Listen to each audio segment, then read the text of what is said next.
All right. Please tell me that this is not a pass question.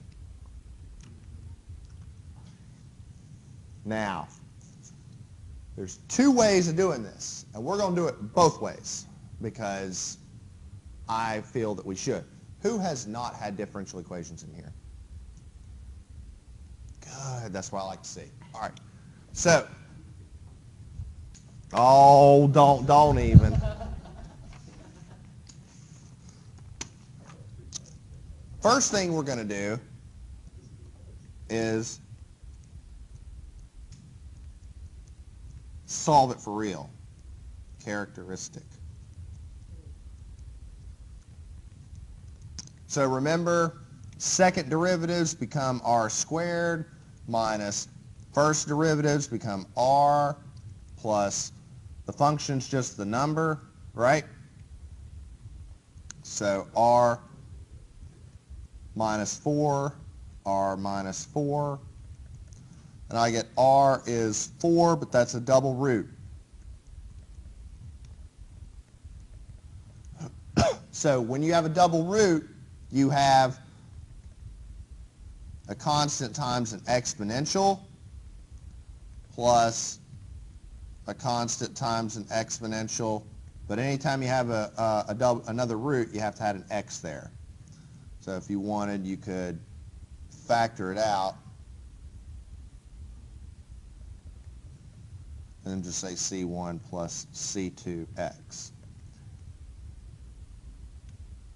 Right. Now, that is probably like, we're just going to guess C and move on, right? Now, I'm going to make it feel a little better. We're going to go to page 31.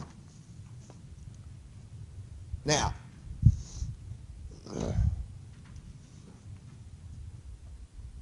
let's actually just go through the cookbook on page 31. Okay?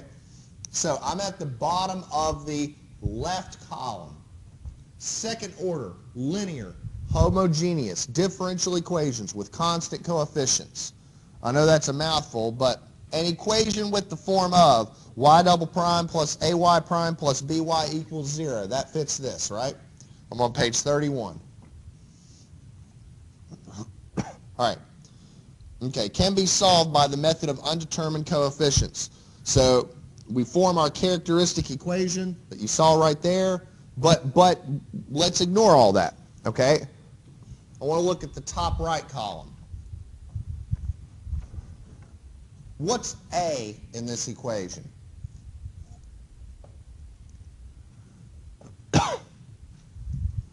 Literally, just what does this say A is? Negative 8. What does B equal? Okay? Now, using these, what is A squared? There we go. What is 4B?